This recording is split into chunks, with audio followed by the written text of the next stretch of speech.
All, ఎలా ఉన్నారు అందరూ? నేను మీ Tanuja Manda. Welcome back to my channel Tanuja Manda space. ఇవాళ వచ్చేసి మీ అందరికి నేను ఒకే క్వాంటిటీ ఆఫ్ బీరకాయతో 2 డిషెస్ ఎలా ప్రిపేర్ చేసేసుకోవాలో చూపించేద్దామని వీడియో చేసేస్తున్నాను. సో మనం ముందుగా అయితే బీరకాయని చూపించినట్టు లైట్ గా పొట్టు తీసేసుకొని కడుక్కోండి. అండ్ దెన్ మంచిగా పొట్టు తీయండి.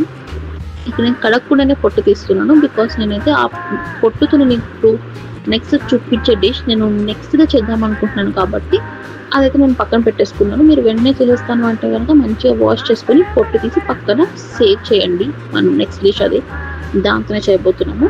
అండ్ దెన్ ఇప్పుడు మనం పొట్టు తీసేసాక ఏదైతే బీరకాయ ఉంటుందో దాన్ని మాత్రం మంచిగా చిన్న చిన్న ముక్కలుగా కట్ చేసేసుకోండి.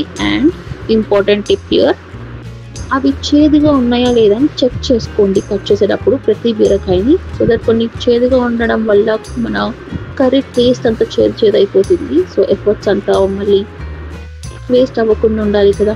కర్రీ చేదుగా ఉంటే చాలా కొంతమంది తింటారు, వాళ్ళకి పర్లేదు, తినని వాళ్ళ కోసమే ఇది. అండ్ దెన్ మనం నెక్స్ట్ ఆనియన్స్ని కూడా మంచిగా చిన్న చిన్న కట్ చేసుకోండి. ఐ ఫీల్ ఆనియన్స్ చిన్నగా కట్ చేస్తే ఒక టేస్ట్, పెద్దగా కట్ చేస్తే ఒక టేస్ట్ వస్తుంది, టేస్ట్ ఎన్హాన్స్ అవుతుంది చిన్నగా చేస్తే అనేసి ఒకటైంది. సో చిన్నగా ప్రిఫర్ చేస్తాను. మీరు ఎవరైనా ఇలా ఎక్స్పీరియన్స్ చేశారా చిన్నగా చేస్తే టేస్ట్ ఎన్హాన్స్ అవ్వడం? కామెంట్స్లో చెప్పండి. అండ్ ఇప్పుడు వచ్చేసి ఒక బాండీలో ఆయిల్ వేసుకొని ఆవాలు, శనగపప్పు, ఉల్లిపాయలు, వెల్లుల్లి రెమ్మలు, ఎండుమిర్చి, కరివేపాకు వేసి లైట్గా కలుపుకొని బీరకాయలు వేసేసేయండి. ఇది చాలా చాలా సింపుల్ ప్రాసెస్. బ్యాచిలర్స్ కూడా ఈజీగా తీసేసుకోవచ్చు ఈ ప్రాసెస్ని. అసలు చాలా అంటే చాలా ఈజీగా ఉంటుంది. చూస్తారు కదా, మీరు చూసి చెప్పండి కమెంట్స్లో ఈజీగా అనిపించింది లేదా చూడడానికి. ఇప్పుడైతే మనం అవి లైట్గా కలిపేసాం కదా, బీరకాయలు వేసేసి కొంచెం పసుపు ఇంకా తగినంత ఉప్పు వేసుకొని కలిపేసుకొని మూత పెట్టండి. అంతే.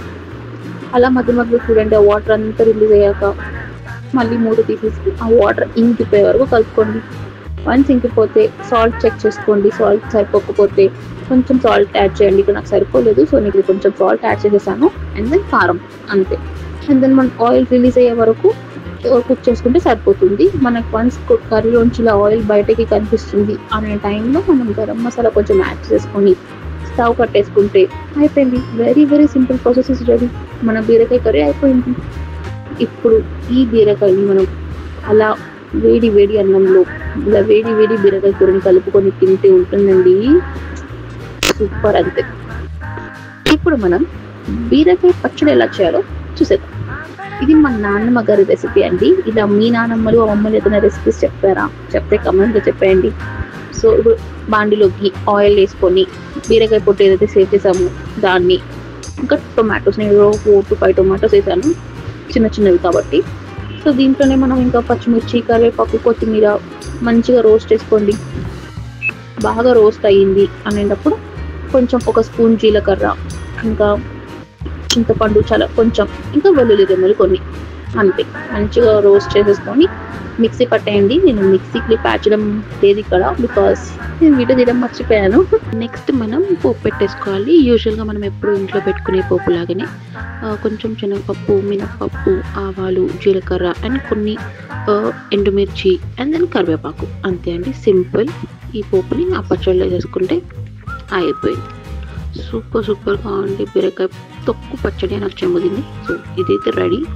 అండ్ మీరందరూ ట్రై చేసేసి కమెంట్స్లో చెప్పండి ఎలా అనిపించింది మీకు, ఈ టేస్ట్ ఎలా నచ్చిందా లేదా అనేసి. అండ్ మీరు ఏ విధంగా చేస్తారు అనేది కూడా నాకు కమెంట్స్లో చెప్పేసేయండి. Okay then see you all in the next video. Bye.